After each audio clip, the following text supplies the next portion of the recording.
Seus sogros se intrometem na sua vida? Ah, eu tenho que falar o outro?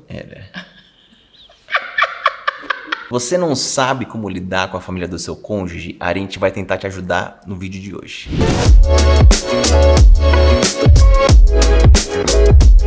Como lidar com a família do seu cônjuge?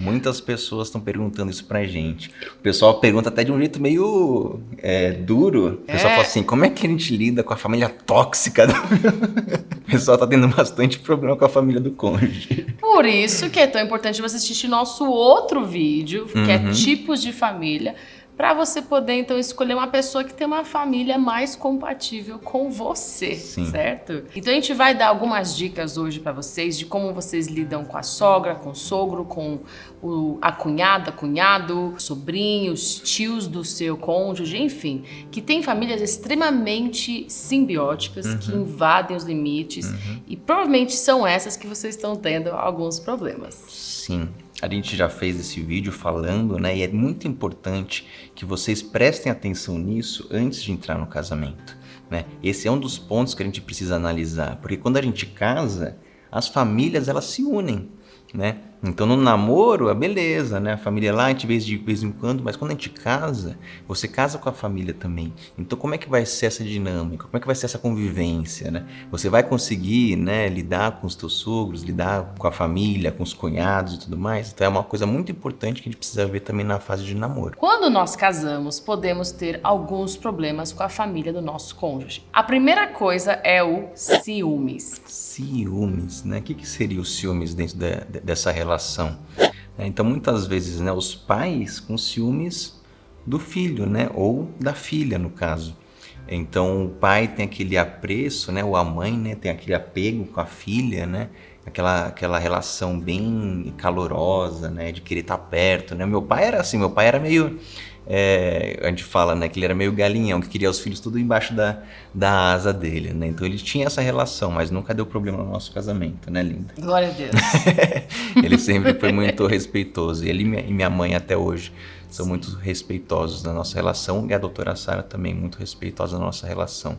Mas às vezes existe isso, né? Então os pais têm uma relação tão forte com os filhos, né, que acabam tendo esses ciúmes. E talvez por não entenderem a perda, né? Porque querendo ou não, quando nós casamos, os nossos pais perdem a gente de alguma forma. Não que eles perdem a gente para sempre, mas eles perdem a participação e às vezes até o lugar de carinho, né? Que às vezes tem que ser dividido, né, com o cônjuge, né? Então isso é comum acontecer. Por exemplo, oi amor, tudo bem? Eu acabei de chegar lá da casa do nosso filho. Você tem que ver o estado da casa, sério. Assim, ela não sabe cuidar tão bem quanto eu. E muito menos um dia vai cozinhar igual a mim. Ô filhão, tudo bem? Tá chegando? Não vai vir? Como que você não vai vir? A gente precisa ver o jogo do Verdão. Tua mãe vai fazer a lasanha que você gosta. Oi? O que é mais importante, teu aniversário de casamento ou nossa tradição de ver o Verdão junto aqui?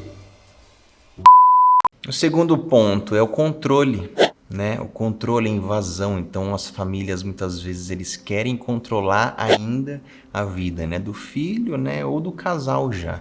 Então eles querem controlar onde você mora, né, as suas escolhas, né, quem vai no casamento, quem não vai no casamento, né, que carro você tem que comprar, que escola os teus filhos vão estudar. Isso a gente tem que entender, pessoal, que ele parte de um cuidado, né, nunca é algo ruim, né, mas existe esse problema, né, e muitas vezes a gente não sabe lidar com esse tipo de situação. Sim, e é muito comum na nossa cultura brasileira essa invasão da privacidade, né? Ou dos limites. Então a pessoa às vezes aparece na sua casa sem avisar, ou a pessoa dá palpite quando não foi pedida a opinião dela. E isso é muito comum num lugar também de mães solteiras que às vezes tiveram que talvez serem super protetoras, cuidarem muito dos seus filhos, ou de pais e que a pai e mãe, que são pessoas que têm um zelo muito grande, que têm a melhor das intenções, gente, de verdade. Acho que 100% são intenções boas, só que podem causar grandes problemas no casamento. Oi, filho! Como é que você tá? Tô reformando a minha casa, vou ficar aqui uns 3 meses, tá bom? Vamos lá.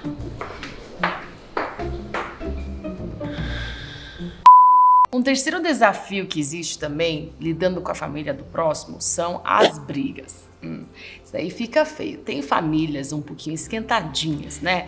Então, assim, levanta a voz, ofende. Daí tem família que guarda mágoa, que a pessoa levantou a voz, então eu fico magoada e não falo pra ninguém. Guarda aquele rancor por anos, né? Então, assim, a gente vê, às vezes, genros, noras magoados, segurando rancor de uma coisa que a pessoa falou, o sogro falou, a sogra falou, na maior naturalidade, né? Mas a pessoa guardou aquilo. Ou a pessoa tem que nem eu vi uma sogra que colocou o nome do cachorro da nora, né? Então assim, meio que pra espetar, alfinetar, né? Não, é sacanagem, velho. Não. E por isso que existem tantas dores nesses relacionamentos. Então a gente vai falar disso, porque realmente às vezes existe a maldade, sim. Não é sempre as melhores das intenções também. Às vezes vai ter briga, às vezes vai ter agressividade. E como é que a gente vai lidar com isso?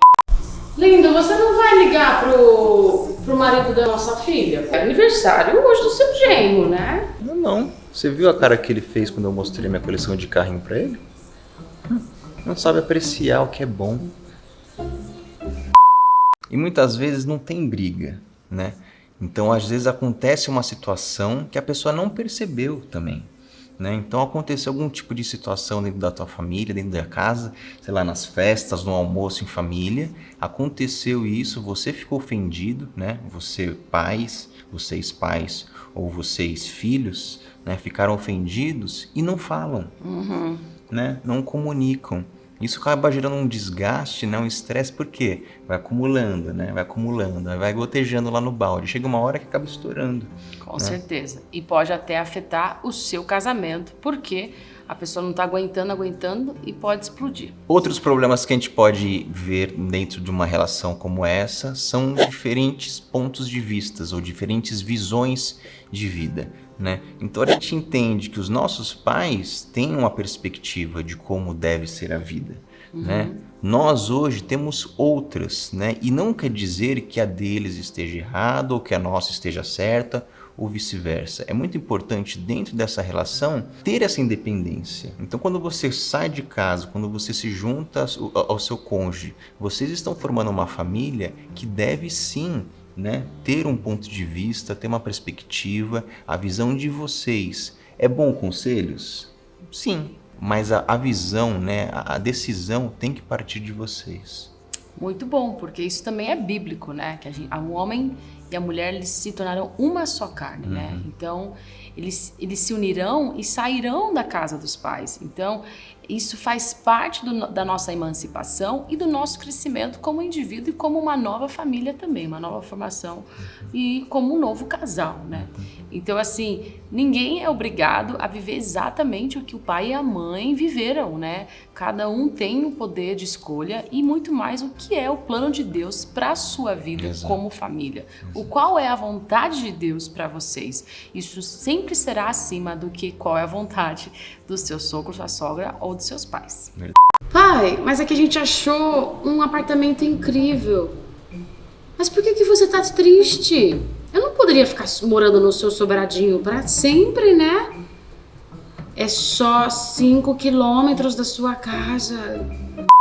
Vamos agora, então, ajudar vocês. Porque esses problemas talvez vocês já estejam vivendo atualmente ou talvez podem ser prevenidos, certo? Para isso nunca acontecer. Eu acho que a regra de ouro é qual? O cônjuge que deve lidar com a família, né? Ele lida com a família dele. Não é a esposa que vai lidar com a sogra ou com o sogro, ou o esposo que vai lidar com a sogra ou com o sogro. Não, né? O filho lida e a filha lida com a família. Por quê? Porque existe essa relação, né? Existe um amor ali incondicional, né? Que deve partir dele. Por quê? Porque isso às vezes pode colocar num lugar, quando você ultrapassa esse limite, pode entrar no lugar daquele lance de você tá roubando, né, o nosso filho ou a nossa filha, você tá se intrometendo na nossa casa, né, minha família, eu tô aqui há anos na minha família, né, agora você quer falar como é que eu tenho que lidar com meu filho, com a minha filha? Exatamente. Então é muito importante que, por exemplo, casal, vocês são um time. Então, é importante... É importante que você comunique ao seu cônjuge o que está te incomodando. E você, cônjuge, que vai ouvir, seja compreensivo. Porque às vezes para você é natural, mas para ele não é, né? Então assim, talvez um hábito da minha família seja natural para mim, mas para o Israel possa incomodar. E vice-versa. E a minha responsabilidade é eu lidar com a minha família de origem, né? Para que não venha afetar a nossa família atual, né? Certo? Então assim, se eu vejo que, o que nunca aconteceu, tá? Mas minha mãe tá lá incomodando Israel... Nunca aconteceu, pessoal. Nunca aconteceu. De verdade, não tô mentindo. Ele não tá mesmo. É sério. Viu, doutora Sara? A minha mãe, se ela tivesse lá um dia incomodando Israel, eu falaria para ela, não Israel vai falar para ela. Por quê? Eu tenho liberdade de falar com a minha mãe. Ela é minha mãe e minha mãe me ama incondicionalmente, né? Então, assim, agora imagina se Israel chega para falar, daí fica um problema maior do que deveria ser, porque é uma coisa tão simples. Simples de resolver, né? De conversar, na comunicação, o jeito, né? Então, muitas vezes eu poderia talvez falar de um jeito que ela não entenderia ou ela levaria para um outro lado. A Zoe sabe como comunicar melhor com a mãe dela. Né? Você sabe como melhor comunicar com seus pais. Então é bom partir de você essa comunicação. Né? Você fala diretamente com seus pais. Outra coisa também é sempre importante respeitar, né, as diferenças. Porque nem sempre vai ficar tudo do seu jeito. Tem pessoas que são muito chatas, né?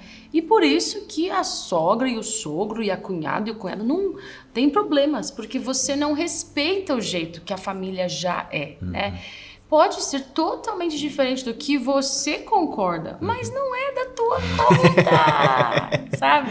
O jeito que eles fazem um churrasco, a feijoada. Se põe sal antes ou depois da brasa. Se põe feijão embaixo ou em cima do arroz. Se põe coentro no feijão. Ai, que horror.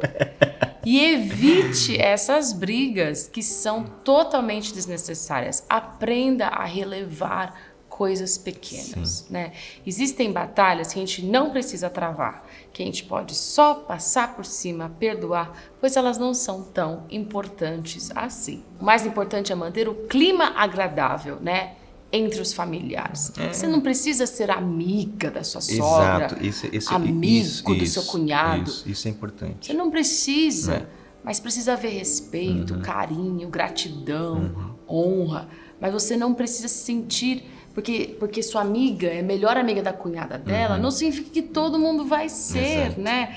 Então, assim, a gente precisa aprender a respeitar até o momento que a pessoa quer se abrir ou não quer se abrir, até o momento que ela quer você na sua vida ou não, e aprender a lidar com isso. Exato. Terceiro ponto que a gente pode falar é que o cônjuge deve estabelecer alguns limites, né? Só que ele não precisa sair de casa e falar assim, ó, mãe, pai, a partir de hoje, vocês só podem me ligar de segunda-feira. Você não precisa fazer uma lista de limitações que você vai precisar, que eles vão precisar obedecer depois do casamento. Não, mas quando acontece alguma coisa, é muito bom estabelecer limites, né? Então, por exemplo, na educação dos meus filhos, quem vai direcionar sou eu e a minha esposa. Sim, isso vai acontecer naturalmente. Naturalmente, então, né? E não pode ser nenhum drama, né? Sim. Então a comunicação ela tem que ser leve, falando assim, não, nesse assunto aqui pode deixar que eu e a minha esposa a gente está lidando, a minha esposa, que eu e meu esposo estamos lidando. Isso, e fazer isso de forma bem tranquila, né? Então, seu filho tem que comer mais carne moída. Onde já se viu, ele tá comendo muita verdura. Sei lá, as pessoas às vezes têm um palpite de que um filho tem que comer. Ou, você tinha que estar fazendo isso, por que você não tá numa academia? Eu acho assim que tem horas que a gente pode falar assim, porque eu não tô com vontade, e aprender a passar por cima, né? E por último, perdoe. Sim, perdoe. Quantas vezes alguém precisou te perdoar, né? Quantas vezes alguém precisou te aguentar e você nem faz ideia. Então, assim, às vezes eu falo, por que que eu tô com dificuldade de perdoar? Se o Senhor Deus já me perdoou tanto, eu posso usar esse perdão que Deus me deu e estender para alguém, né? Porque mal eu sei o quanto que talvez alguém precisou me tolerar e suportar, né? Então, assim, que você possa perdoar e escutar o Espírito Santo, né? Escute o Espírito Santo, pergunte a ele o que você pode e deve fazer. Talvez o Espírito Santo te inspire a fazer um bolo para sua família do seu marido. Talvez te inspire a dar uma oferta, talvez te inspire a fazer um jantar na sua casa e convidá-los. Seja o que for, o Espírito Santo ele está aqui para te ajudar nessa caminhada. E um detalhe muito importante, observe no namoro, porque no noivado já tá tarde demais. Já era. Então seja um bom observador no namoro. Fala assim, eu quero casar com essa mulher, mas para eu casar com essa mulher, eu vou casar com toda a família. Né? Então é muito bom que você escolha muito bem para fazer valer a pena casar com a família também do cônjuge. Sim, porque é muito... Se você vê, por exemplo, um rapaz que você está conhecendo, que ele é extremamente apegado à mãe, que a mãe domina a vida dele, não pense que quando casar vai mudar. Ela provavelmente continuará dominando a vida dele e a sua também, né? Por isso, você solteiro, que é apegado demais aos seus pais no sentido ruim, não no sentido bom de ter um bom relacionamento e honrá-los, mas você é emocionalmente dependente deles, você não tem uma própria voz, aprenda a amadurecer antes de entrar no relacionamento, pois isso pode afetar, sim, o seu casamento. É isso, pessoal. Esperamos ter ajudado nesse vídeo. Se você tem alguma dúvida, coloca aqui embaixo. Também coloca se a tua família põe o feijão em cima, põe o feijão embaixo do arroz. Deixa sua pergunta, a sua dúvida, a gente vai estar respondendo nos próximos vídeos. Até mais! Beijo!